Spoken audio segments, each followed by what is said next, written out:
প্রিয় দর্শক, আসসালামু আলাইকুম। তো দর্শক, যাকে দেখতে পাচ্ছেন তার নাম হচ্ছে দোলা।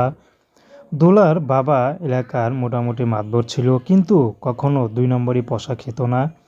এর জন্য তারা বেশি টাকা পয়সা ব্যবস্থা জোগাড় করতে পারেনি, বেশি বড়লোকও হতে পারেনি। নিম্নবিত্ত তাদের জীবন ছিল। হঠাৎ করে দোলার বাবাটা মারা যায়। দোলার ছোট একটা ভাই আছে, মা আছে। তো দোলার বর্তমানে বিয়ের বয়স হয়েছে, কিন্তু এমন একটা ব্যক্তির মেয়ে হয়েও দোলার এখন বিয়ে করতে ইউটিউবে আসতে হয়েছে। দোলার খুব লজ্জা লাগছে, কারণ দোলা চায় না কারো কাছে হাত পাততে। এর চেয়ে ভালো ইউটিউবে এসে যদি ভালো একটা মানুষ পায়, যে মানুষটি সারা জীবন তার পাশে থাকবে, তেমন একটা মানুষ পেলে দোলা বিয়ে শাদী করতে রাজি আছে।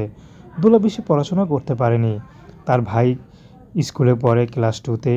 তার মা এখন একটা বাসায়, তার আত্মীয়র বাসায়, দুঃসম্পর্কের বাসায় কাজ করে, কিন্তু কাউকে বুঝতে দেয় না। আত্মীয়র বাসায় যায়, টুকটাক কাজ করে এসে পড়ে, সেখান থেকে যা পায় কোনো মতে চলে। এভাবেও তার চলা হয় না। তার মধ্যে দোলার বাবা কিছু রেখেও যায় নাই। এমন একটা নাম করা ব্যক্তির মেয়ে হয়ে ইউটিউবে আসছে, তোরা লজ্জা লাগে। তারপরও মানুষের কাছে তার হাত পাততে হয়নি। যদি ইউটিউবে এসেছে, এটাই শেষ আশা। যদি এর মধ্যে ভালো একটা মানুষ পেয়ে যায়, সে বিবাহিত হোক আর বয়স্ক হোক, দোলা তাকেই বিয়ে শাদী করবে।